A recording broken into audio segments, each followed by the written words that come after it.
Welcome back. Another lecture of air refrigeration में आपका स्वागत है। यहाँ पे हम देख रहे हैं temperature limitations for Carnot refrigeration cycle. Okay, so temperature limitation means importance of temperature and उसकी लिमिटेशंस क्या है in the case of Carnot refrigeration, वो यहाँ दिखेंगे हम। सबसे पहले स्टार्ट करते हैं इक्वेशन से जो हमने लास्ट लेक्चर में देखा था। Coefficient of performance for Carnot refrigeration is T lower upon T higher minus T lower। फिर यहाँ पे मैं बता देता हूँ कि T lower is equals to low temperature और TH means high temperature। Okay, so TH upon TH TL upon TH minus TL, that is a COP, coefficient of performance of Carnot refrigeration। So if I want to increase the value of this COP of Carnot refrigerant, I have to first work with TH और secondary TL। ये जो COP है वो बना है दो value से, TH और TL से। अगर मुझे COP में कोई भी चेंज करना है तो क्या करूंगा कि मैं TH की वैल्यू को जितना कम करूंगा, राइट। TH की वैल्यू जितना कम होगी उतना मेरा COP बढ़ेगा, means COP will be increase। और if I will increase this TL, my value of COP will be increase। तो ये दोनों टर्मिनोलॉजी हम डिटेल में देखते हैं कि कैसे हम ये इंक्रीज और डिक्रीज करते हैं तो COP में फर्क आता है। ओके, तो let's start.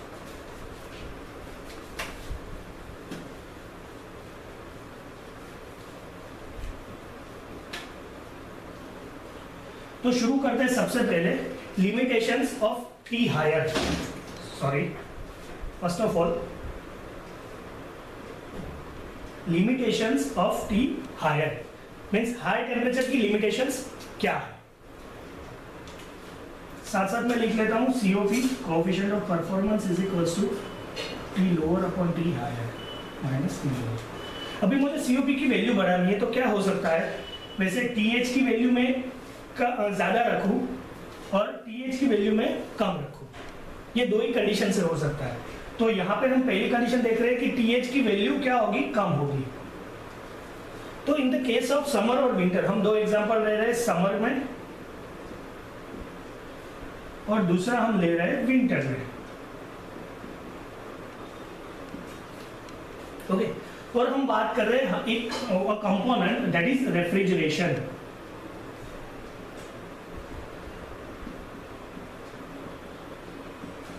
Refrigeration which is working at 0 degrees Celsius means my T lower is 0 degrees Celsius, one at 273 Kelvin।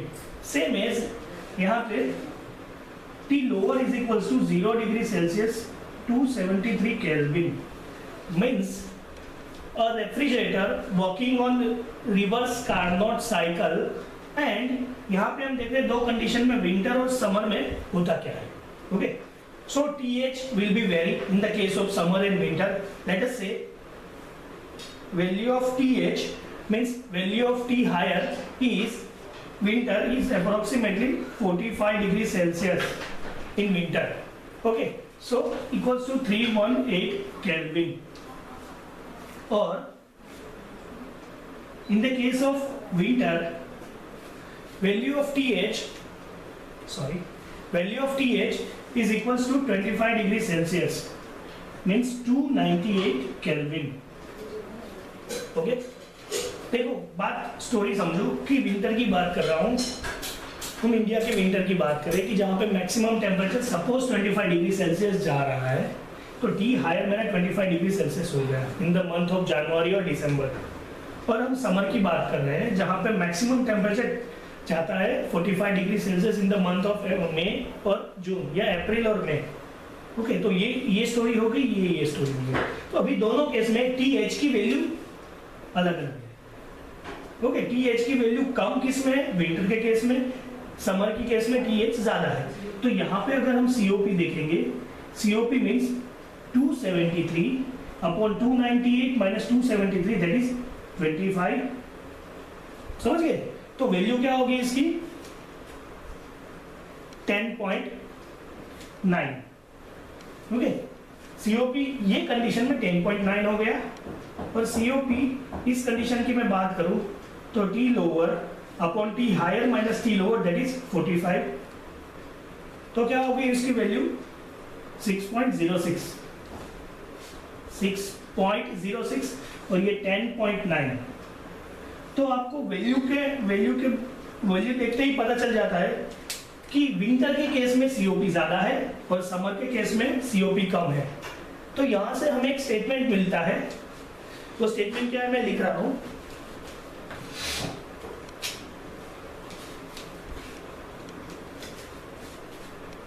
COP of Carnot refrigeration will be higher of winter compared to COP of summer। Summer के COP में वो कम होता है और winter का COP ज्यादा होता है, क्योंकि यहाँ पे TH is playing importance role. Okay, तो आप कभी कॉम्पिटिटिव एग्जाम देने जाओगे कोई सी भी लेवल की, गेट से लेके या PSU के लेवल से लेके कोई नॉर्मल स्टेट गवर्नमेंट की एग्जाम में, यहाँ पे डायरेक्ट क्वेश्चंस पूछ लेते हैं कि COP of Carnot refrigeration in winter is dash than COP of Carnot refrigeration of summer. तो वहां ऑप्शन में रहता है less than, greater than, equal to और नन ऑफ अबोव। तो आप इजीली लिख सकते हैं कि is greater than summer. Okay, ये फ्रीक्वेंटली आस्क्ड क्वेश्चन में है कोई भी एग्जाम में। ओके, अगर आप मल्टीपल चॉइस में पूछेंगे तो यही आंसर आएगा। समझ में आ गया आपको? तो ये पहले आ गया TH का role.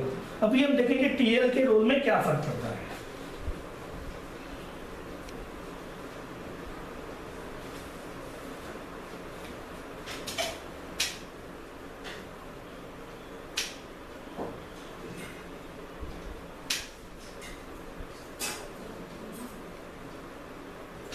Second one is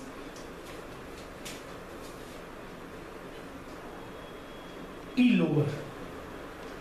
So what is the role of lower temperature in COP? Further, COP coefficient of performance means T lower upon T higher minus T lower. So to improve efficiency or for maximum efficiency, value of TL will be higher. तो फिर भी हम दो case ले लेते हैं, इधर भी एक ले लेते हम रेफ्रिजरेटर का case, which can use to freeze water into ice. So working at further 0 degree Celsius. Okay, और दूसरा केस लेते हैं हम एयर कंडीशन का, कि जो क्या मिनिमम टेम्परेचर एयर कंडीशन का क्या रहता है हमारे वहां पे 18 डिग्री सेल्सियस पे।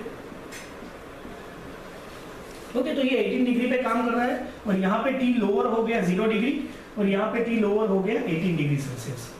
तो इसी केस के लिए हम डिस्कस करेंगे कि what is the role of T lower in the COP। In this case T lower will be 273 kelvin 0 Celsius और 273 kelvin is equal to 273 kelvin, और T higher is equal to surrounding is 35 degree Celsius. So plus 273 kelvin की अगर बात करूं तो 308 kelvin होगा। Okay, so what will be the COP in this case? तो COP for this refrigeration will be 273 upon 308 is equals to 7.8, approximately 7.8. So ये refrigeration के case में मेरा COP हो गया 7.8, और यहाँ की अगर मैं एयर कंडीशन की बात करें कि जो 18 डिग्री पे काम कर रहा है normal, so T lower is equals to 18 degree Celsius is equals to 291 kelvin, और T हायर क्या होगा? T higher is same 35 suppose is equal to 308 kelvin. तो in this case COP will be 291 upon 308 minus 291 is equal to 17। So मेरा COP हो गया 17.08 approximately.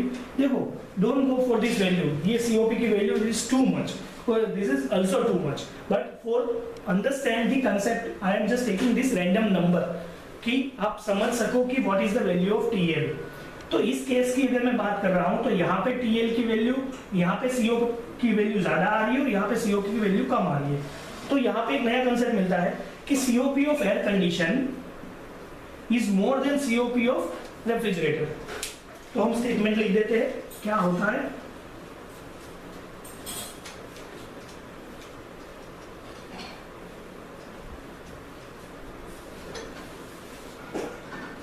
कि COP of refrigerator is less than COP of air condition। Okay, तो COP air condition का ज्यादा हो गया और रेफ्रिजरेटर का कम हो गया। तो यहाँ पे हम TL का रोल समझ गए। ओके, तो हम पूरी स्टोरी एक बार रिवाइज कर लेते हैं कि COP of Carnot refrigeration will depend on two terminology, that is T lower और and T higher। तो यहाँ पे T lower COP कैसे बढ़ेगा कि T lower की वैल्यू ज्यादा हो और फर्स्ट ऑफ ऑल TH की वैल्यू कम हो।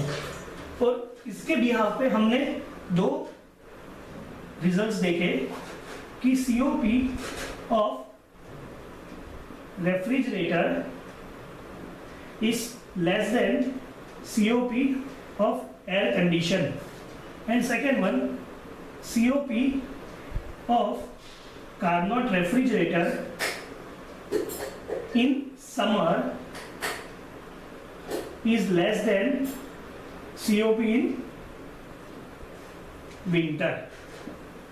ऑलराइट, तो ये दोनों क्वेश्चंस किसी भी कॉम्पिटिटिव एग्जाम में फ्रीक्वेंटली एस्क्ड क्वेश्चन की तरह पूछे जाते हैं। तो यहाँ पे हमने कंसेप्ट भी क्लियर कर लिया और समझ भी लिया कि कैसे COP समर का कम है, विंटर का ज्यादा है, और AC का ज्यादा है और रेफ्रिजरेटर का कम है। ओके, अगले लेक्चर में हम एयर रेफ्रिजरेशन के तीसरे पार्ट में हम देखेंगे कि बूटस्ट्रैप एयर रेफ्रिजरेशन, हम देखेंगे रिवर्स जूल साइकिल और Bell Coleman cycle which is working on reverse Joule cycle. Okay, Joule cycle जो हम गैस टरबाइन के केस में पढ़े थे, उसे रिवर्स करके रेफ्रिजरेशन कैसे साइकिल काम करती है वो हम तीसरे लेक्चर में देखेंगे। तब तक के लिए गुड नाइट।